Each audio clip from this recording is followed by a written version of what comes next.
अगर आपको याद हो, हमने अपने पुराने वीडियो में बात करी थी कि नेचर ऑफ रूट क्या होगा क्वाड्रेटिक इक्वेशन में।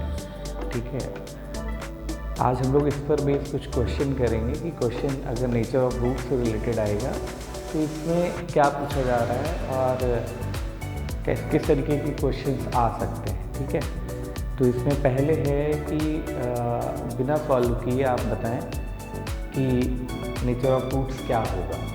आपको एक इक्वेशन दे दी जाएगी और उसको सॉल्व किए बगैर आपको बताना है कि नेचर ऑफ रूट्स कैसा है। तो सबसे पहले आप एक क्वेश्चन ले लीजिए, जैसे पहला क्वेश्चन है 7x² - 9x + 2 = 0।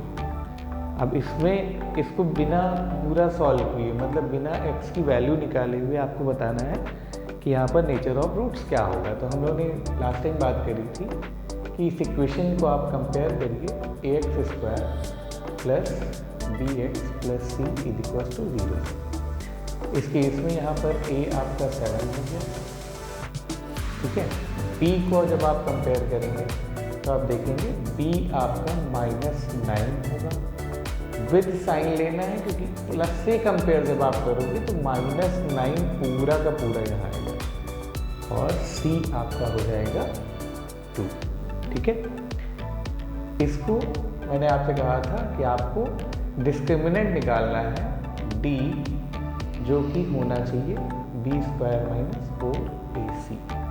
ये फॉर्मूला है, इसमें आप वैल्यू रखेंगे b² मतलब -9 का whole square -4 multiplied by a that means 7 and multiplied by c that means 2। यहाँ आप इसको -9 का स्क्वायर करेंगे 81 माइनस ये आपका हो जाएगा 7 4 = 28 2 = 56। ठीक है, इसको आप करेंगे तो इसकी वैल्यू ओवरऑल क्या आएगी 81 - 56। ठीक है, 20। अब आप देख रहे हैं कि यहाँ पर जो d आया है हमारा वो 25 है और मैंने आपको बताया था कि अगर d > 0 है, इन दैट केस क्या होगा, आपके रूट्स कैसे होंगे, रूट्स रियल होंगे एंड अनइक्वल होंगे। ये आपका फाइनल आंसर है, roots are real and unequal. ठीक है, इसी तरीके से हमें सॉल्व करना है और हमें बताना है कि नेचर ऑफ रूट्स क्या होगा। आप एक्सरसाइज सॉल्व करिए और उसके बाद बताइए। अगर आपको कोई प्रॉब्लम हो रही है आप कमेंट में लिख सकते हैं कि यहाँ पर आपको दिक्कत हो रही है, इस क्वेश्चन में आपको नहीं समझ आ रहा है, ये कैसे करना है। दूसरे तरीके का क्वेश्चन है कि जहाँ पर आपको पहले से क्वेश्चन दे दिया जाएगा कि आपके रूट्स इस तरीके से हैं और आप एक पर्टिकुलर वेरिएबल की वैल्यू बताइए। जैसे कि हम एक क्वेश्चन लेंगे और उस पर सॉल्व करेंगे, यहाँ तक आप कर लीजिएगा। उसके बाद हम अगला क्वेश्चन लेंगे। यहाँ पर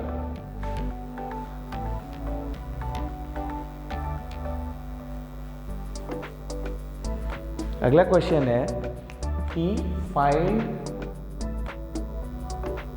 value of p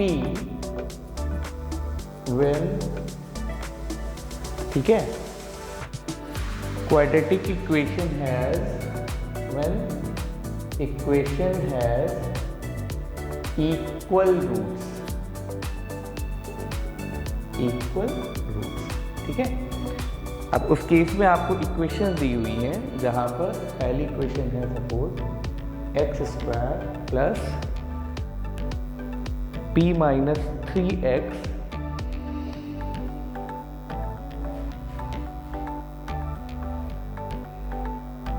+ p = 0।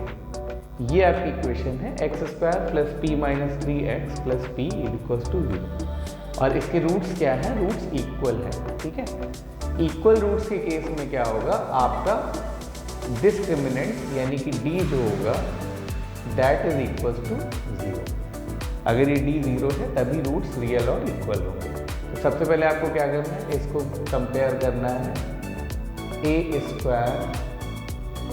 A X square plus B X plus C is equal to 0। इसको आप इससे कंपेयर करिए, ठीक है। मैं इसको रब किए दे रहा हूँ। अब आप देखिए यहाँ पर a की जगह यहाँ कुछ नहीं है, इसका मतलब क्या है, a की वैल्यू 1 है। मल्टीप्लिकेशन में जब कुछ नहीं होगा तो उसका मतलब 1 होगा। यहाँ पर b की जगह अगर आप देखेंगे तो ये पूरा पोर्शन b है, ठीक है। आप देखिए तो b यहाँ क्या हो गया, b हो गया p माइनस 3, ठीक है। और c क्या हो गया, c हो गया p। ये 3 वैल्यूज हैं a b c, ठीक है।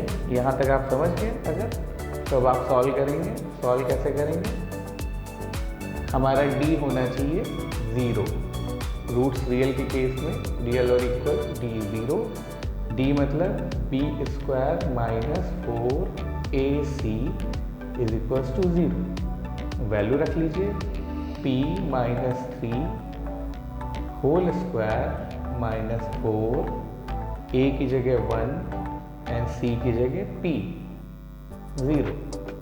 यहाँ पर इसको ओपन करना है। कैसे ओपन करेंगे, मैं इसको मिटा करके पूरा फिर दिखाता हूँ आपको, ठीक है। मैं यहाँ से इसको मिटा देता हूँ ताकि हमारे पास जगह हो जाए, ठीक है। आपकी जो इक्वेशन आई है मैं इसको पूरा क्लियर कर दूँ। ये इक्वेशन आई है p minus 3 whole square minus 4p is equal to 0। अब इसमें 2 तरीके हैं। पहला तरीका तो ये है कि इसका होल स्क्वायर का फॉर्मूला आपको याद हो। जैसे कोई भी मान लीजिए a minus B whole square का फॉर्मूला आपको याद हो। नहीं याद है तो आप फिर इसको मल्टीप्लाई करेंगे। याद होना चाहिए, वैसे अच्छी बात है। तो फॉर्मूला क्या होता है, अगर फॉर्मूले की बात करें a minus B whole square, ये होता है a square minus 2ab plus B square. ये आप याद कर लीजिए। ये इस पर हम लोग अलग से बात करेंगे, ठीक है। तो यहाँ पर इसके अकॉर्डिंग ये हो जाएगा p square minus 2 into P into 3 plus 3 square minus 4p is equal to 0। अगर यहाँ आपको प्रॉब्लम हो रही है, इसका मतलब आपको ये फॉर्मूले क्लियर नहीं है। इसके लिए आप अलग से इन पे ध्यान देंगे, इनको कमांड करेंगे, इनको याद करेंगे, समझेंगे। जैसे जैसे आप समझते जाएंगे वैसे वैसे आप यहाँ पर क्लियर होते जाएंगे, ठीक है। वरना आपको यहाँ पर दिक्कत आएगी। इसको आप सॉल्व करिए। p square minus 6p plus 9 minus 4p, ठीक है, इज इक्वल टू 0। ये आपका हो गया p स्क्वायर, ठीक है। ये आपका हो गया माइनस 6 और 4 ऐड हो जाएगा 10p plus 9 is equal to 0। अब आप देख रहे हैं ये फिर से एक क्वाड्रेटिक इक्वेशन आ गई है। ये क्वाड्रेटिक इक्वेशन के फॉर्म में है। इसको सॉल्व करना आपको आना चाहिए। अगर नहीं आएगा तो आप कैसे करोगे, ठीक है। तो इसको सॉल्व करने के लिए आप इसको फिर फैक्टराइज करेंगे। कैसे, p square minus 9 plus 1 p plus 9 is equal to 0। यहाँ से p square minus 9p minus p plus 9 is equal to 0। p minus 9 minus 1 p minus 9 is equal to 0। ये दोनों कॉमन है। आप देखिए ये और ये कॉमन है, एक जैसे हैं। इनको आप अलग से ले लीजिए। यहाँ पर ले लेते हैं, इसको आप अलग से ले लेंगे। p माइनस 9 एक साथ, और जो बचेगा ये पूरा हटा दीजिए, ये और ये बचेगा वो एक साथ। p minus 1 is equal to 0। जब भी ये आ जाएगा तो यहाँ पर ये इन दोनों में से कोई एक ज़ीरो है, इधर p minus 9 is equal to 0 और p minus 1 is equal to 0। p minus 9 अगर 0 है तो p इक्वल्स हो जाएगा 9। यहाँ पर अगर p 1 है तो p इक्वल्स ये, तो p की दो वैल्यू आई, p इज इक्वल्स टू 9 ये आपका आंसर है, p इज इक्वल्स टू 1 ये आपका आंसर है।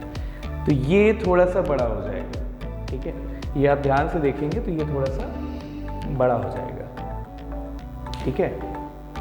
ये आपको देखना है। इस तरीके के क्वेश्चंस एग्ज़ाम में आपको 2 नंबर 3 नंबर में मिल सकते हैं। बहुत ही सिंपल है बट प्रैक्टिस है, क्योंकि आप देख रहे हैं कि हर चीज़ इम्प्लीमेंट हो गई है। फैक्टराइजेशन के साथ साथ फॉर्मूले भी यहाँ इम्प्लीमेंट हो गए हैं। फॉर्मूले नहीं याद हैं तो फिर उस केस में इसको मल्टीप्लाई करना वो थोड़ा सा दिक्कत वाला है, ठीक है सिंपल। नेचर ऑफ रूट्स निकालना है, आपकी गर्लफ्रेंड का नेचर फाइंड आउट नहीं करना है, वो ज़्यादा डिफिकल्ट है, ठीक है। नेचर ऑफ रूट्स निकालना उससे बहुत आसान है, तो थोड़ा सा ध्यान दीजिए, थोड़ा सा मेहनत करिए और उसके बाद आप देखिए एक एक स्टेप करके आप आगे जाएंगे और आपका बहुत अच्छे से ये वाला टॉपिक क्लियर हो जाएगा। Thank you.